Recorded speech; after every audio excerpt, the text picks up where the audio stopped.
देखिए आदर्श, बहुत सारी बातें आ गई है पूरी उपचुनाव को लेकर, लेकिन आपने ये जो बात कही कि दोनों के लिए ही प्रतिष्ठा का प्रश्न है, इसमें से मैं थोड़ा सा वो करना चाहूँगा मेरी टिप्पणी में सुधार कि अखिलेश यादव के लिए एक बिल्कुल करो मरो की स्थिति है। अगर अखिलेश यादव इसमें वही सफलता नहीं ला पाए जो लोकसभा में लाए हैं तो 27 के चुनाव में उनकी स्थिति बहुत कमजोर होने वाली है। लेकिन योगी आदित्यनाथ के लिए वो स्थिति नहीं है, और योगी आदित्यनाथ अपने वोटर को और वोट बैंक को बहुत समझते हैं। इसीलिए जब वो महाराष्ट्र में भी चुनावी सभा में दहाड़ रहे होते हैं तो कहीं ना कहीं वो अपने यूपी के वोटर से भी उसी समय बात कर रहे होते हैं, और वो इस भूमिका को बखूबी निभा रहे हैं कि महाराष्ट्र के विधानसभा चुनाव में बटेंगे कटेंगे कहते हुए अपनी जो वो हिंदुत्ववादी छवि है उसको तो राष्ट्रीय स्तर पर मजबूत कर ही रहे हैं। लेकिन इसी के साथ 9 जो उपचुनाव होने हैं 9 सीटों पर, उनके भी जो वोटर हैं उनसे वो लगातार बात कर रहे हैं। आमतौर पर उपचुनावों की परिपाटी ये होती है कि जो सत्ताधारी पार्टी है उसके साथ चले जाते हैं, वो इसलिए कि हमारा काम होता रहे सब। लेकिन कुछ सीटों पर जो समीकरण है धर्म और जाति वाला, उसकी वजह से दिक्कत आ सकती है। अगर भारतीय जनता पार्टी को 9 में से ज़्यादातर सीटें मिल जाती हैं, 5 या 6, तो भारतीय जनता पार्टी की स्थिति मजबूत होती है 27 के लिए भी, और लोकसभा में जो कुछ भी हुआ उस पर से थोड़ा सा वो ध्यान हटा सकते हैं।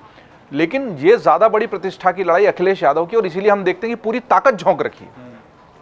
बटेंगे कटे के विरोध में समाजवादी पार्टी के मुख्यालय के बाहर जितने बार पोस्टर बदले गए वो अपने आप में एक इतिहास है।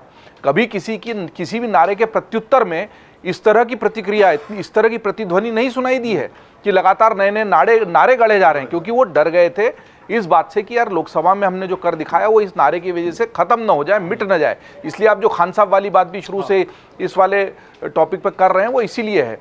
तो मुझे लगता है अखिलेश यादव के लिए ज़्यादा बड़ी प्रतिष्ठा की लड़ाई है। जो ज़मीन उन्होंने लोकसभा में तैयार की वो ज़मीन खिसक गई, तो 27 में नई ज़मीन नए सिरे से तैयार करनी पड़ेगी। और चुनावों में ज़मीन, नारे या मुद्दे तैयार करना आसान नहीं होता। आप 25-50 मुद्दों पर सोचते हो, गढ़ते हो, सभी को चलाने की कोई होता है जो, जैसे संविधान सक्सेसफुल हो गया, उनको भी नहीं मालूम था हो जाएगा। इंडिया गठबंधन तो अपनी टूटन से ही जूझ रहा था, लेकिन अचानक ये पार्लियामेंट की प्रतियां लहराना और बदल देंगे कि एक छोटा सा वो लल्लू सिंह जी का बयान आया था और उसके बाद आगे उस पर सब प्रतिक्रिया। कौन सा छोटा बयान चुनाव में कितना बड़ा काम कर देगा, ये तो एक केस स्टडी है हमारी पूरी चुनाव प्रक्रिया की।